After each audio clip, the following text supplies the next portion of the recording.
Hey guys, it's Sean O'Connell, the managing director here at CinemaBlend, and Jon Favreau's anticipated new series, The Mandalorian, has shown off footage. Let's find out what people are saying about it right now. Before we begin the reaction though, I want you to go down and hit subscribe, turn on your notifications, because every time we post a video like this on CinemaBlend's YouTube page, we want to make sure that you guys hear about it.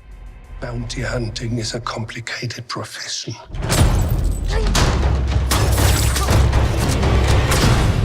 Don't you agree? The most important thing that people have been saying about The Mandalorian so far, based on 30 minutes of footage that was shown at a recent Disney press event, is that this new show feels like a movie and not a television show.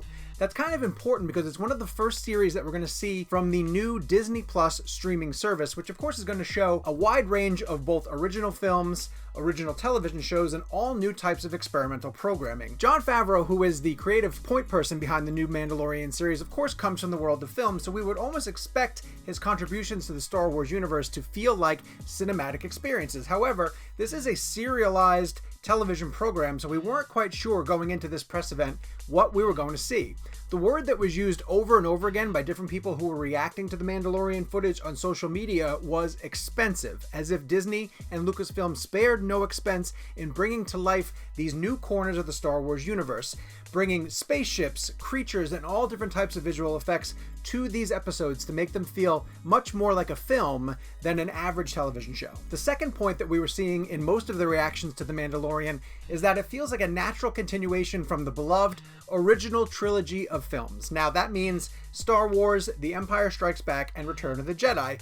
You have to make that distinction because with the prequel trilogy and of course the new series of films that come from J.J. Abrams and Rian Johnson, all of these new spin-off Star Wars films are coming from different periods, and I want to make sure that everybody knows that The Mandalorian connects directly to the original trilogy of films. Case in point, it actually is set in a time period after Return of the Jedi and long before the First Order is established leading into The Force Awakens.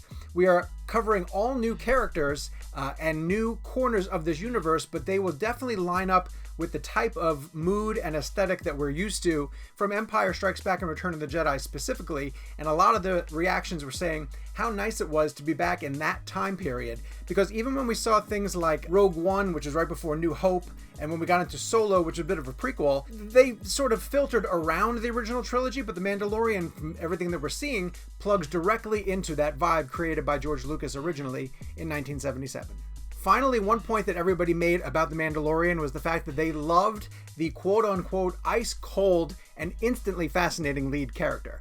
Pedro Pascal is going to play the actual Mandalorian, who is a bounty hunter very similar to Boba Fett and Jango Fett that we've seen in previous Star Wars films. Now, there's a lot of mystery surrounding the character and missions that he's going to be going on. It's a larger story that will be told over the course of the entire season of The Mandalorian, but we want to learn more about this character, and if he's not interesting, then the show is basically starting off in a hole because they have to make us care about this character and where he's going. So many reactions were claiming that Pedro Pascal is perfectly cast in the role, and that they were instantly fascinated by what he was doing and where he was going in the series. So we can't wait to see when The Mandalorian starts to roll out where the larger story will take him. I want to leave you guys with a tweet from our very own Sara El Mahmood, who was able to attend the 30-minute presentation of Mandalorian footage in Los Angeles. She tweets, "The Mandalorian footage first impressions. It's thrilling, action-packed, and stylish. The music and cinematography is incredible. I was blown away by the new corners of the Star Wars universe it looks to be exploring, and sense a glimmer of the original trilogy's magic." I think it is really important to note that Jon Favreau seems to have plugged directly back into what George Lucas and other directors were able to establish in that original trilogy of films, and that's got me really excited for what The Mandalorian is going to bring to Disney Plus starting on November 12th. How about you guys? Are you excited for The Mandalorian, or are you going to kind of wait and see what everybody's feedback is to the new show?